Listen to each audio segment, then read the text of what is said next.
नमस्कार प्रिय विद्यार्थियों। आज की इस ऑनलाइन कक्षा में मैं सूर्य प्रकाश पारिक, सहायक आचार्य हिंदी साहित्य, श्री शिवचरण माथुर राजकीय महाविद्यालय मांडलगढ़, आप सभी विद्यार्थियों का बहुत बहुत स्वागत करता हूं। और आज हम पढ़ने वाले हैं संत नामदेव भाग 2। और पहले भाग में हमने चर्चा की थी, संत नामदेव जी के परिचय देखा था हमने कि निर्गुण भक्ति काव्य परंपरा में नामदेव जी का क्या स्थान रहा है। और थोड़ी सी हमने चर्चा भी की थी कि किसी भी कवि या लेखक के जीवन परिचय को हम पाठ्य पुस्तक के साथ साथ ही जो अन्य जो स्रोत हैं इंटरनेट वगैरह के माध्यम से पढ़ेंगे तो भी हमारे लिए ज़्यादा लाभकारी हो सकेगा। तो अब हम उसी क्रम में कल हमने पहले जो हमारा जो वीडियो था उसमें हमने नामदेव जी का परिचय देखा था, नामदेव जी की काव्यगत विशेषताएं देखी थी, उनकी काव्य की विशेषताएं देखी थी। और साथ में हमने जो हमारे पाठ्यक्रम में निर्धारित जो पद दे रखे हैं उसमें जो उनका नाम स्मरण से संबंधित जो पद है, जिसमें हरिनाम हीरा हरिनाम हीरा हरिनाम लेत मिटे सब पीरा, कि नाम स्मरण की जो महिमा बताई गई है उसके हमने बात की थी। अब इसी क्रम में हम आगे बढ़ते हैं और अब हम दूसरा जो छंद है वहाँ से हम आरंभ करेंगे।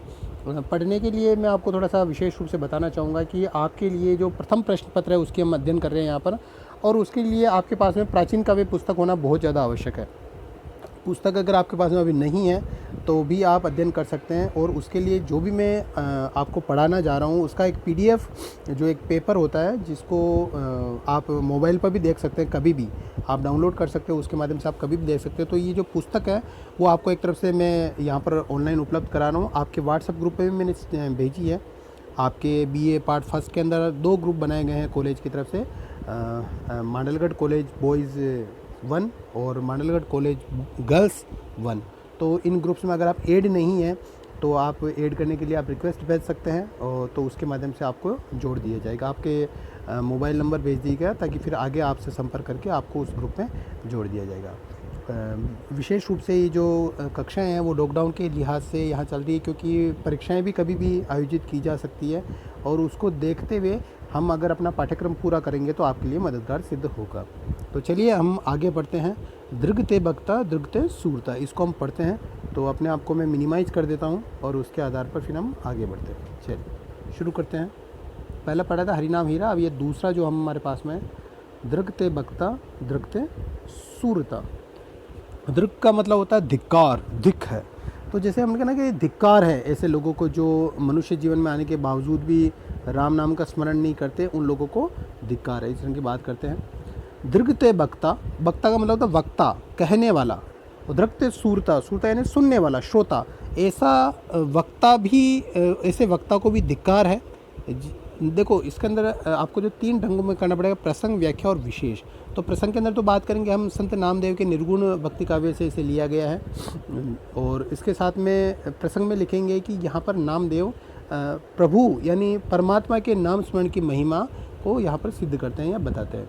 व्याख्या के अंदर हम नामदेव जी का जिक्र करते हुए कहेंगे कि मनुष्य दुर्लभ जीवन है, यहाँ पर मनुष्य जीवन जो प्राप्त होता है, और उस मनुष्य जीवन में आने के पश्चात भी अगर व्यक्ति केवल पांडित्य का बखान करता है अपने, और वास्तविक रूप से जो ईश्वर प्राप्ति का जो माध्यम है यानी नाम स्मरण की जो महिमा है, नाम का अगर वो स्मरण नहीं करता, प्राणनाथ का नाम नहीं लेता, ईश्वर का नाम नहीं लेता, राम का नाम नहीं लेता, तो उसका मनुष्य जीवन में आना ही धिक्कार है। और ऐसे लोग जो अलग अलग तरह के पुराणों का व्याख्यान करते हैं, वेदों का व्याख्यान करते हैं, अलग अलग शास्त्रों का व्याख्यान करते हैं, उनको भी यहाँ पर नामदेव धिक्कार कहते हैं। तो क्या कहते हैं यहाँ पर? दृगते वक्ता, ऐसे वक्ताओं को धिक्कार है। दृगते श्रोता है, और ऐसे श्रोताओं को भी धिक्कार है जो प्राणनाथ को नाम न लेता। नाम का मतलब उनका नाम नहीं लेते। प्राणनाथ यहाँ पर शब्द आया है, परमात्मा के लिए आया है कि ऐसे व्यक्ति जो बड़े बड़े पुराणों का पाठ कर रहे हैं, वेदों का पाठ कर रहे हैं, लेकिन वो प्राणनाथ का अगर नाम नहीं लेते हैं, परमात्मा का नाम नहीं लेते, तो ऐसे वक्ताओं को, जो उनको सुनते हैं, जो उनके भक्त हैं, उन श्रोताओं को भी धिक्कार यहाँ पर कहा गया है। नाद वेद सब गाली पुराणा, जो बड़े बड़े जो नाद है, जो श्रुतियाँ हुई हैं, जो वेद हुए हैं, जितने जो पुराण हुए, पुराण यानी पुराण, वेद के अंदर जो 4 वेद आते हैं, ऋग्वेद, अथर्ववेद, सामवेद, यजुर्वेद, इन सारे के सारे जो वेद है, ये पुराण है, इन सबके बड़े बड़े के तो वो नाम तो लेता रहता है वो, लेकिन इनके तो नाम लेता, पुराणों के तो नाम लेता, लेकिन राम नाम को मरम न जाना, कि जो वास्तविक रूप जो परमात्मा, यहाँ पर राम का मतलब यहाँ पर ये नहीं कि भी दशरथ पुत्र राम, राम का तात्पर्य यहाँ पर परमात्मा के लिए है कि जो परमात्मा के मर्म को नहीं जानता, जो परमात्मा का जो वास्तविक मर्म क्या व्यक्ति के हृदय में स्थित है, कि जो परमात्मा के महत्व को नहीं समझता, परमात्मा का नाम का मर्म नहीं समझता और बड़े बड़े वेदों पुराणों को बाँसता फिरता है, तो ऐसे वक्ताओं को भी धिक्कार है जो उनको बाँसता है, और उनके श्रोताओं को भी धिक्कार है जो राम नाम के मर्म को नहीं जानते। पंडित हो सो वेद बखाने। तो फिर अंत में राम नामदेव ये कहते हैं कि पंडित तो वही है कि, या फिर पंडित जो लोग हैं वो तो वेदों का बखान करते हैं। बशाने, बशाने यहाँ पर जो आता है, जो क्षय है उसको क्षय के रूप में समझा करें आप। तो क्या कहा गया यहाँ पर, पंडित हो सो वेद बखाने, यानी वेद को बखानने वाले तो पंडित कह लिए जाते हैं।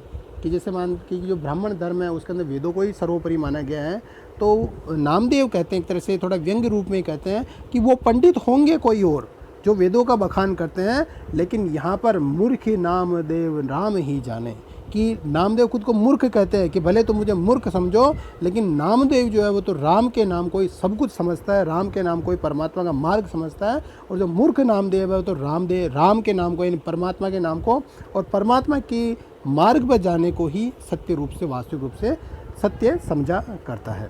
तो उसे पंडित बनने से भी कोई आशय नहीं है, पंडित बनने से भी कोई तात्पर्य नहीं है, पंडित नहीं बनना चाहता, वेदों के जो नामों की रट रट लग चुकी है उनमें भी वो नहीं जाना चाहता।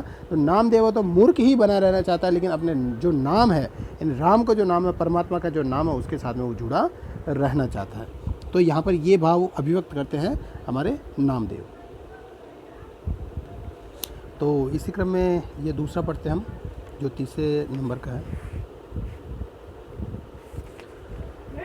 जो लग राम नामे ने हित न भयो। तो अब यहाँ पर ये बात की कि जो मनुष्य जो जीवन है उसको दुर्लभ जो उसका गुण है उसकी बात करते हुए कहते हैं, जो लग राम, इस लग में यानी इस लगन में यानी इस जन्म में आकर भी जो राम नामे हित न भयो, जिसका राम नाम के साथ में जिसका हित नहीं हो सका है, यानी जो राम नाम के साथ में लग नहीं सका है, ये राम नाम के साथ में अपना हित नहीं समझता है, राम नाम से अपना उद्धार नहीं समझता है, तो लग मेरी मेरी करता जन्म गयो। मेरी मेरी करता है यानी अहंकार रखता रहा कि ये मेरा है, ये मेरा है, यानी माया में उलझा रहता है। देखिए ये संसार है वो संपूर्ण रूप से ब्रह्म बताया गया है, सर्व खल विद ब्रह्म इस ढंग के बताया था, और उसके बाद अहम ब्रह्मास्मि यानी मुझ में ही उस ब्रह्म का वास है, मुझ में ही परमात्मा का वास है। तो वास्तविक रूप से जो निर्गुण जो अनुयायी है या फिर जो संत काव्य है उसके अंदर शंकराचार्य का अद्वैत वेदांत भी आता है। तो वो यही कहते हैं कि जो संपूर्ण जो विश्व है, संपूर्ण जो संसार वो ब्रह्मा का ही स्वरूप है, उस परमात्मा का ही स्वरूप है। तो उस परमात्मा को राम कहा गया कि जो व्यक्ति उस परमात्मा के स्वरूप को नहीं समझ पाया और तो लग मेरी मेरी करता जन्मेंगे, और पूरे जन्म भर में वो मेरी मेरी ही करता रहा, ये मेरा है, ये मेरा, इस प्रकार का अहंकार मन में गया, तो उसका वास्तविक रूप से जन्म ही व्यर्थ गया है, उसका जन्म ही बेकार गया है। और ये देखिए जो माया का जो जाल है वो इस प्रकार का जाल है कि अगर माया का पर्दा मनुष्य की आंखों पर पड़ा हुआ है तो कभी भी वो परमात्मा को नहीं समझ सकता। तो माया का पर्दा का मतलब जैसे भौतिक सुख सुविधाएं हो गई, कोई आनंद हो गया, स्त्री हो गई, पत्नी हो गई, भवन हो गया, पुत्र हो गया, या फिर जो सगुण देवता हो गए, वो सारे माया के रूप में माने गए हैं। तो अगर वो माया में ही डूबा हुआ है तो वो कभी वो ईश्वर का वास्तविक स्वरूप समझ नहीं सकता। तो वहाँ पर माया को कहा गया पंक कहा गया। पंक का मतलब होता है कीचड़। पंक से एक और शब्द की उत्पत्ति हुई जिसको हम पंकज कहते हैं। पंक धन जय, जय यानी जन्मा, तो पंक यानी कीचड़ में जो जन्मा यानी कमल, तो पंक का मतलब कीचड़। लागी पंक यानी जो माया का जो कीचड़ लगा है, लागी पंक पंक ले धोवे, यानी माया का जो कीचड़ लगा है वो मनुष्य उसी माया से ही धोने का प्रयास करता है। अगर किसी चीज़ में उसका मन लग गया है, उसका हित लग गया है, तो उस हित को वो उसी माया के कीचड़ से ही धोना चाहता है, माया के रास्ते ही वो ईश्वर प्राप्ति करना चाहता है। जैसे कई लोग होते हैं जो तरह तरह के दान करते हैं, बड़े बड़े अनुष्ठान करते हैं, भागवत कथाएं कर रहे हैं, ये कर रहे हैं, लेकिन वो सारा जना माया का एक जाल है। तो माया के जाल से कभी भी ईश्वर की प्राप्ति नहीं हो सकती।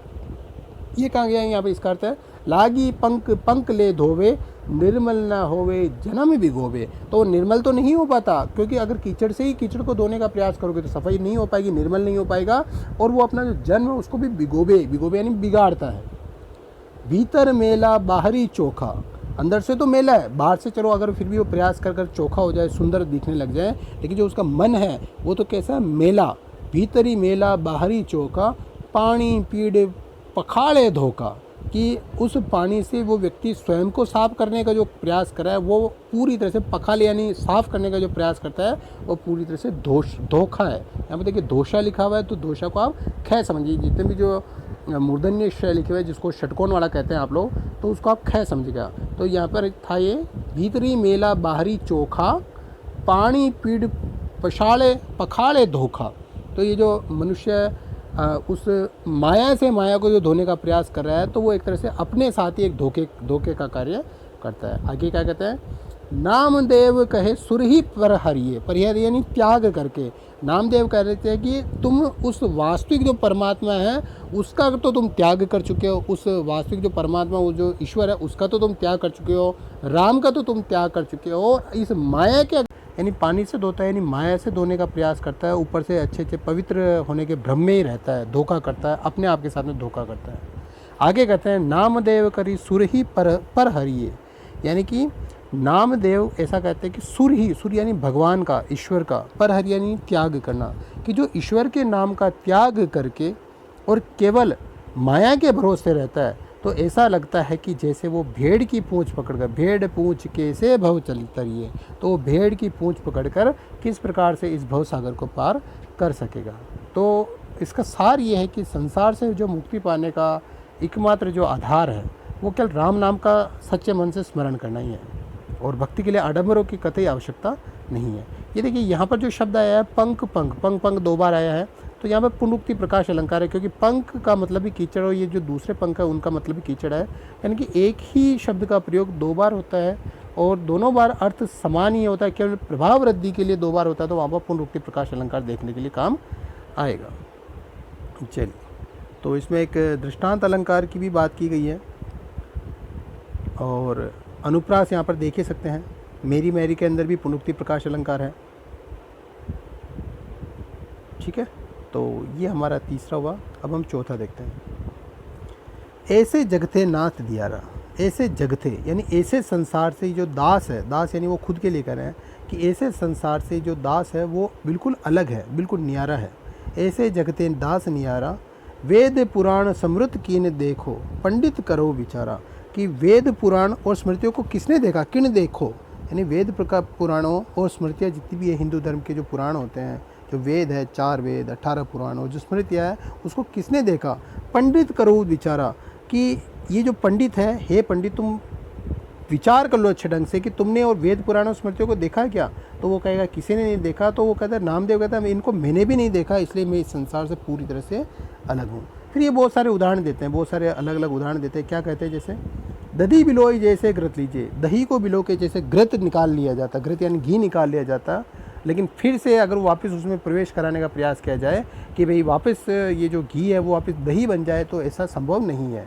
दधी बिलोई जैसे घृत लीजिए, बहुरी ने एकट थाई, लेकिन वो फिर से बहुरी यानी लौट कर फिर से वो एकट यानी इकट्ठा नहीं हो सकता, वह फिर से वो छाछ में परिणित नहीं हो सकता, जो यानी कि एक बार जो घृत बन गया वो घी बन गया, वो घी ही बना रहेगा।